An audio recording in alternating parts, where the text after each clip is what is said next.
भागवत गीता अध्याय 6 ध्यान योग। भागवत गीता के 6ठे अध्याय में हम जानेंगे कि एक योगी क्या होता है और योगी कैसे बनते हैं।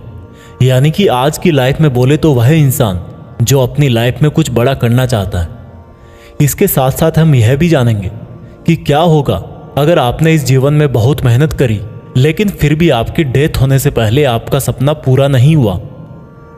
श्री कृष्ण बोले, केवल अपने सांसारिक कर्मों को त्यागने वाला ही योगी नहीं होता, बल्कि जो व्यक्ति करने योग्य सब काम को करता हुआ उनके फल का लालच नहीं करता, वही असली योगी कहलाता है।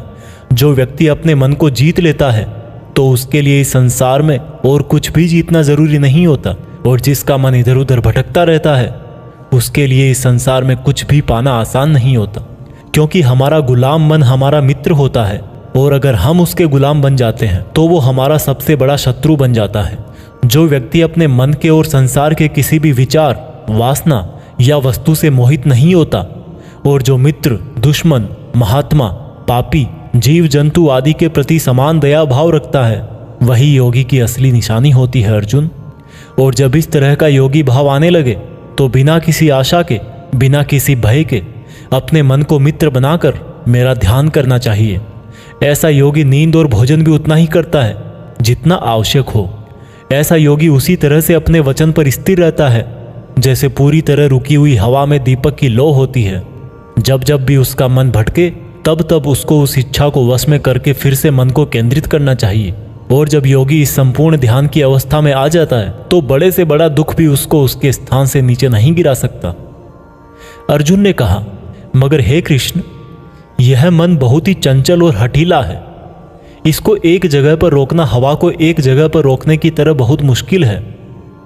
श्री कृष्ण बोले, हाँ, यह सत्य है कि मन को वश में करना बहुत कठिन है, लेकिन यह भी जान लो कि बार बार योगाभ्यास और आत्मविश्वास से असंभव को संभव बनाया जा सकता है। अर्जुन ने फिर पूछा कि हे कृष्ण, अगर कोई योगी इस तरह से ध्यान केंद्रित करके योग करे, लेकिन अगर अंतिम समय में किसी कारणवश उसका मन भागने लगे तो क्या उसकी पूरी मेहनत शून्य हो जाएगी? श्री कृष्ण बोले, नहीं अर्जुन, निरंतर परमात्मा की तरफ बढ़ना हर आत्मा का अधिकार है। अगर किसी कारणवश वह योगी आत्मा योग की राह से विचलित भी हो जाती है तो भी उसको योग भ्रष्ट पुण्य पुरुषों के लोक में कई वर्ष सुख और आनंद मिल जाता है, और वहां पर वह ध्यान भ्रष्ट योगी भी सुख में समय बिताकर फिर से किसी पुण्यात्मा के परिवार में जन्म ले लेता है। और इस तरह से उस आत्मा की यात्रा वहीं से शुरू हो जाती है जहां पर उसने पिछले जन्म में समाप्त करी थी, और इस प्रकार से उसे एक नया रूप, नया जीवन परमात्मा से मिलन के प्रयत्न के लिए फिर से मिल जाता है। अर्थात उसका पिछले जीवन में किया गया योग बेकार नहीं जाता, लेकिन लगातार प्रयत्न करने वाला योगी इसी जन्म में अपने जीवन चक्र से मुक्त होकर परमात्मा में विलीन हो जाता है। एक योगी तपस्वियों और विद्वानों से भी श्रेष्ठ है। इसलिए अर्जुन, तू भी योगी बन, क्योंकि जो योगियों में भी परम होता है वह मेरा भी परम प्रिय होता है। दोस्तों, हर वो इंसान जिसकी आंखों में कुछ बड़ा करने का सपना है, उसको अर्जुन की तरह ही एक योगी बनना चाहिए। योगी वो इंसान है जो पूरी तरह से इमोशनली बैलेंस्ड है, न्यूट्रल है, जो दूसरों की बातें माइंड नहीं करता और हमेशा अपने टारगेट को पूरा करने के लिए मेहनत करता है।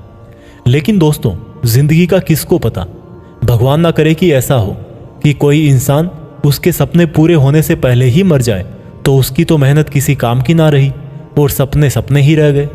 पर एक बहुत ही सीक्रेट बात भगवान कृष्ण ने इस अध्याय में यह बताई है कि अगर आप मेहनत कर रहे हो और आपने बहुत एक्सपीरियंस गेन कर लिया है, बहुत नॉलेज हासिल कर लिया है, लेकिन फिर भी आपको मंजिल नहीं मिली और किसी रीजन की वजह से, परमात्मा ना करे ऐसा हो, पर आपकी डेथ हो जाए या सपने के लिए मेहनत करते करते बूढ़े होकर मर जाओ, तो इस केस में चाहे आपको जीते जी फल मिले या ना मिले, मरने के बाद में आपको स्वर्ग में अपने कर्मों के अनुसार पूरा सुख मिलेगा।